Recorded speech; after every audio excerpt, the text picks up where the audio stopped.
My director often comes up with some rather unusual requirements for sight and sound, and this appears to be one of them. I'm reliably informed that this is an entirely agreeable experience, and that's certainly a story I'd like to believe. I'm just about to ascend to the top of this remarkable viewing column which has recently been erected on Sentosa for a novel aerial perspective on Singapore. For a modest sum, anyone can join me. So let's go on board and take a look.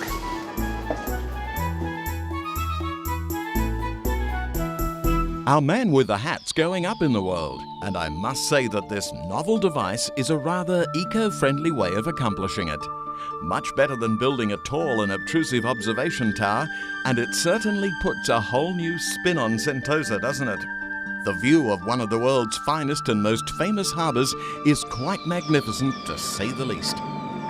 From the very beginning, Singapore's fine natural harbour and strategic location at the southern end of the Malay Peninsula, midway on the maritime sea route between India and China, was a key recipe for the settlement's future success. That and the stipulation that it should always be a free port, which is to say there shouldn't be any harbour fees or other forms of taxation levied on ships putting into harbour, the better to encourage them to do so and thereby stimulate trade. Raffles was very keen on this last point, and it seems that he was right. He most certainly was, because within a few short years his Eastern trading emporium was an undoubted and resounding success. For the first 40 years, practically all maritime trading activity took place at the mouth of the Singapore River. However, the opening of the Suez Canal in 1869 saw a rapid increase in shipping traffic, and steamships slowly began to outnumber sailing ships. It was for this reason that new and different port facilities had to be developed. A deep-water harbour where steamships could park themselves alongside wharves and directly load and unload coal and cargoes without having to transfer everything to lighter boats. That was the requirement. And such a location was in fact found to be available not too far down the coast. Julian's clearly got a head for heights today because he swapped the viewing tower for a cable car ride. The best way to get a bird's eye view of the deep-water harbour that was chosen, and which rose to prominence in the latter part of the 19th century. It's a spectacular location, and as you can see, still gainfully employed as a berth for visiting cruise ships today.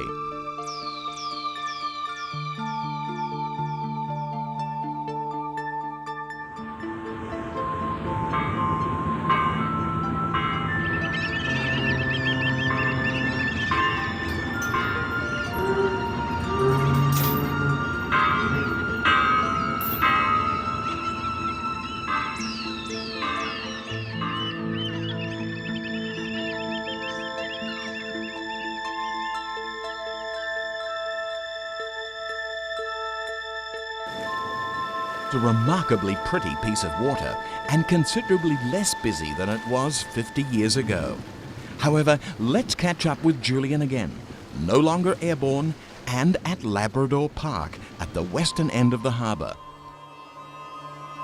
He's discovered a rather baffling object, a tall and impressive pinnacle that stands mysterious and unexplained. A monument to the unknown mariner, perhaps. The harbour entrance was defended by batteries of heavy guns, both on the Labrador side and the Pulau Belakang Mati side, better known as Sentosa today. A small concrete pillbox stands facing the seafront too. However, that's not what we're here to talk about today. This navigation aid here marks the entrance to New Harbour, which was discovered by Admiral Keppel in 1848. Or perhaps I should say rediscovered, because William Farquhar, Singapore's first resident, knew all about this deep-water harbour back in the 1820s. And he wasn't the first either, because in the 14th century, Chinese mariners were using this passageway as a shortcut round Singapore Island. They called it Dragon's Teeth, because in those days there were two huge pinnacles of rock on either side. The Malays, for their part, called it Batu Rimau and Batu Balaya. The latter means sailing rock, but English sailors preferred to call it Lot's wife, you know, the one who turned into a pillar of salt. Anyway, they were both blown up in 1848 to widen the passageway to New Harbour, which in 1900 was renamed Keppel Harbour after the Admiral. And here we see Admiral Keppel at a party with a few friends. He'd returned for a visit at the age of 92 and was no doubt pleased to have his name given to the harbour he'd surveyed so many years before. A quarter of a century previously, when it was still called New Harbour, it might well have been given a name other than that of the Admiral's. Desolation Harbour would have been a distinct possibility.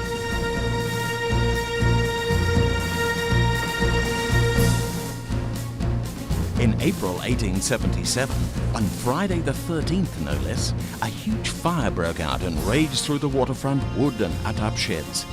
Singapore had become one of the largest coaling stations in the world, and hundreds of shipping companies stored their coal here.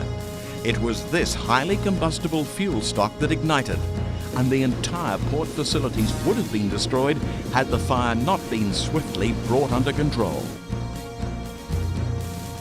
Fire was eventually to prove less of a worry than business monopoly. The powerful Tanjong Pagar Dock Company swallowed up smaller competitors, and by the turn of the century dominated repair and dock facilities along the entire north side of Keppel Harbour.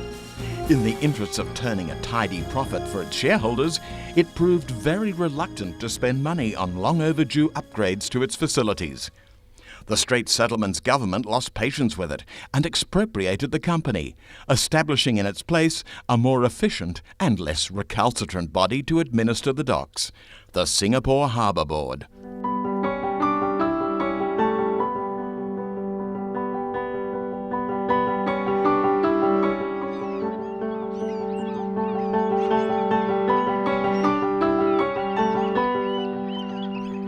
Everything that the Tanjong Pagar Dock Company hadn't wished to do was in fact done. Rotting wooden piers replaced with concrete piers, new dry docks constructed, and the whole enterprise run with the colony's interests in mind, not merely those of a single company's shareholders. And Julian appears to be airborne again, not entirely happy with his glass-bottomed cable car, but soldiering on nevertheless.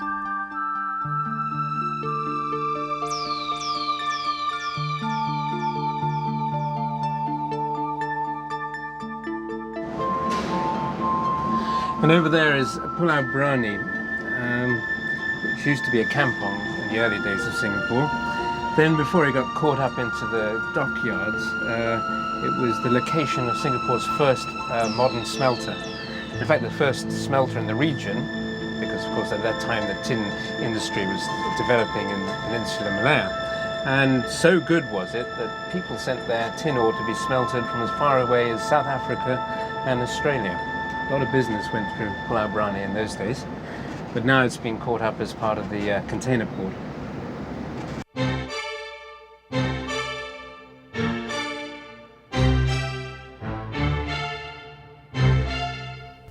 In the 1960s, the Singapore Harbour Board was replaced by the Port of Singapore Authority, which split cargo handling and ship repair into two separate entities, the latter becoming Keppel Shipyard Private Limited. Containerization arrived, and the waterfront became a very different place. I've always been fascinated by the romance of sail and steam, and as it happens, I've actually named my new book of stories and reminiscences An Eastern Port, which is how author Joseph Conrad, who was a contemporary of my great-grandfather, it was how he enigmatically referred to Singapore in his Tales of the East. And that's another story for another time. I'll be back.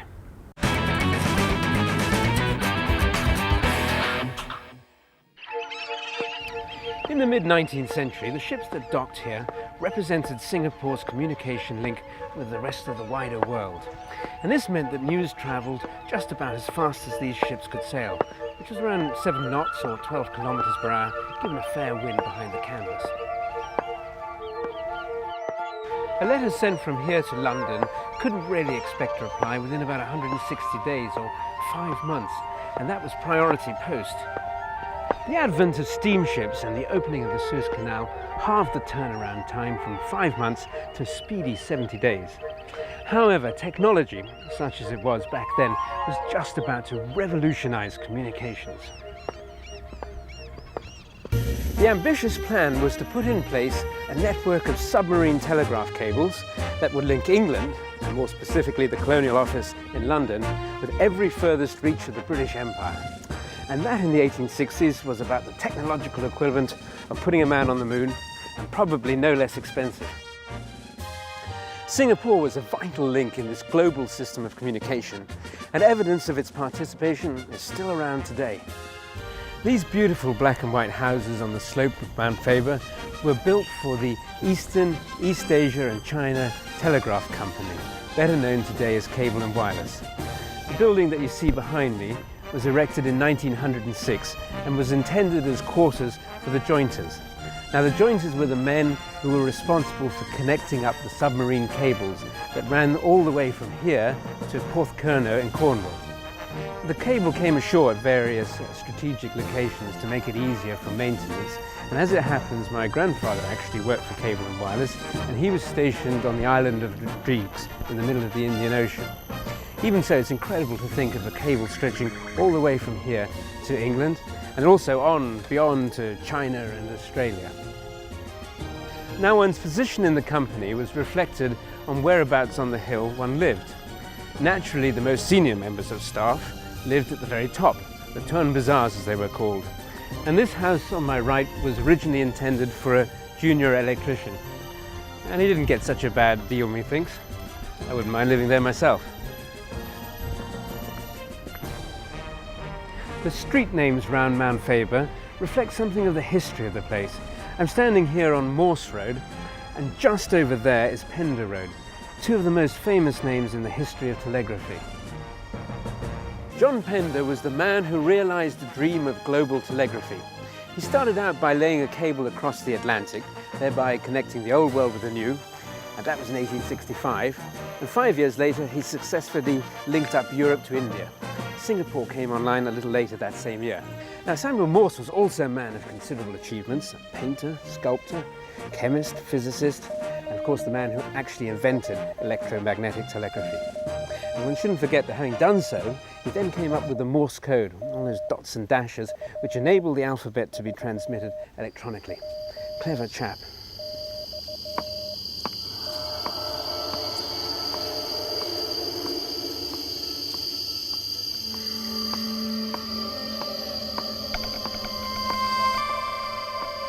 We're a long way from Pender and Morse roads now, and on the summit of Mount Faber. Cleared land indicates previous occupancy. But by whom? Julian's done his homework, but hasn't yet found any answers.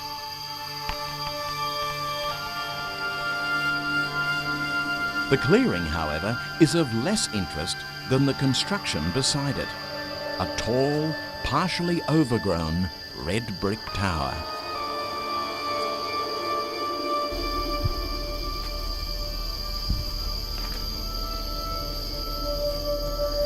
Now, this is a really curious structure. I can't for the life of me think what it could have been used for. It's perfectly circular, but there doesn't seem to be any doorway or entrance to the interior, nor does there seem to have been a staircase on the outside. And then there is this sort of strange flange-like construction at the top, which is broken away in places. Actually seems to be quite deliberate. The brickwork doesn't seem to be that old, but could it be a platform for mounting a heliograph? That's what I'm thinking, or maybe some other kind of signaling device. Perhaps it was no more than just a navigation aid for ships entering the new harbour, or what we call today Keppel Harbour. I'd love to find out more about it, but just at present, I simply don't know.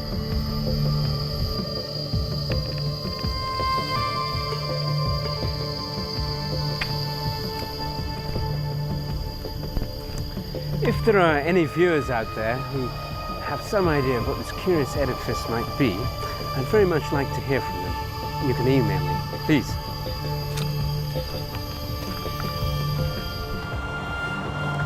In the early days of Singapore, it would have taken around 5 months to get a message from here to London and receive a reply back again. 100 years ago, using priority telegraphing, I imagine it would have taken probably about a couple of hours. Today, using these nifty little devices, one can accomplish the same feat in a matter of seconds, courtesy of Singtel's rather impressive satellite dishes over there. Excuse me a minute. Hello, Mother, it's Julian. Julian! No, nothing to do with the central heating. This could take a while, so why don't you take a break? Julian! Your son!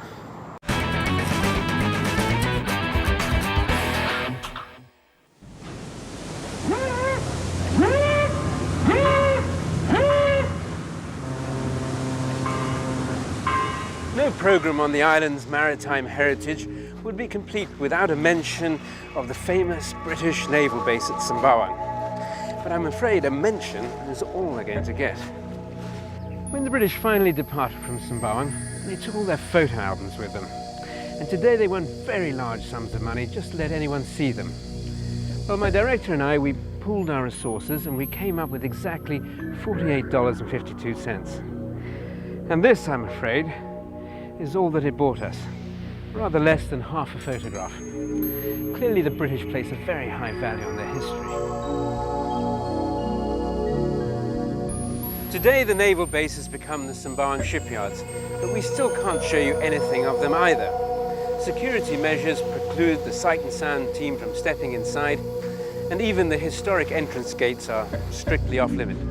So that's one aspect of Singapore's historical past that we'll have to leave to your imagination and move on to something that we can show you.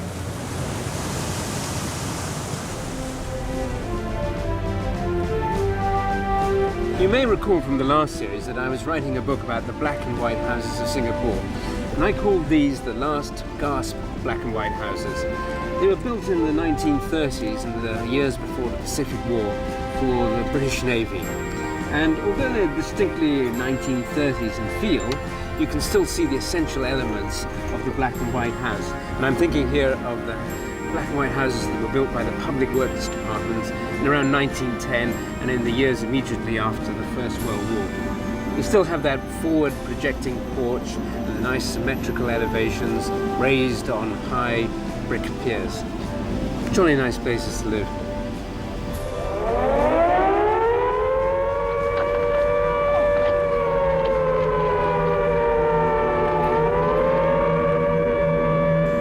Here's something interesting. These are actually air raid shelters which date from the Second World War, and they were probably built in conjunction with houses. No doubt 2 or 3 families could take shelter in one of these. And of course they were used in earnest in December 41, January 42, when the bombs were falling down.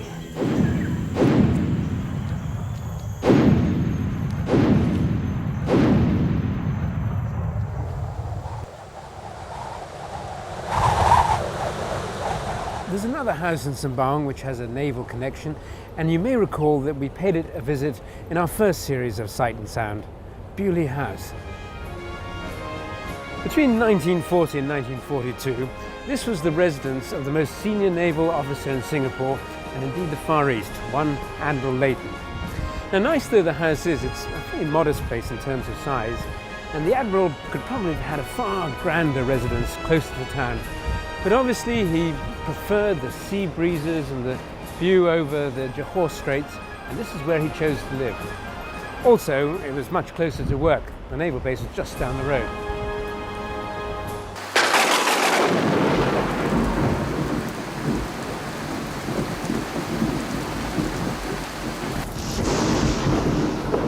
Not a naval barrage, just a spot of inclement weather. Built in 1910, Bewley House was originally the seaside home of the David family, until it was acquired by the British government when they started building Sembawang Naval Base. It then became the home of surveyors and engineers, followed by senior naval personnel, right up until the fall of Singapore. It continued in this capacity until 1971, when the British Navy finally withdrew for good. Bewley House then became a seafood restaurant, and after a lapse, it has recently reopened its doors and resumed this culinary tradition. So while I take a look at the menu, why don't you see what's going on in next week's episode?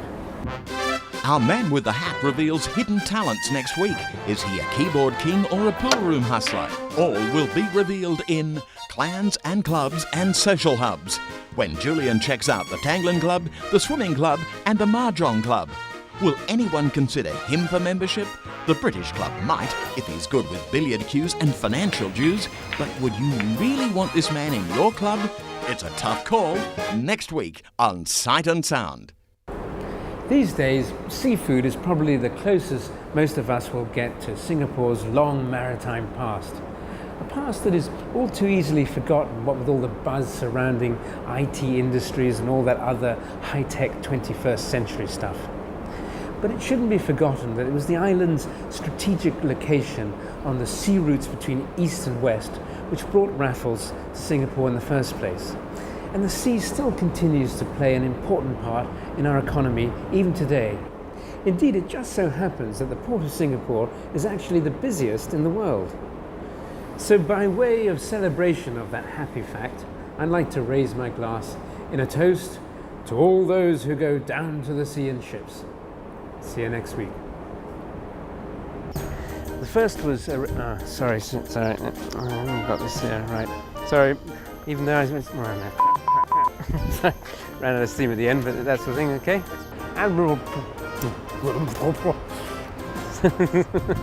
You can still recognise the essential elements of the black and white houses of the early... Oh, God, I'm really cocking up here, sorry.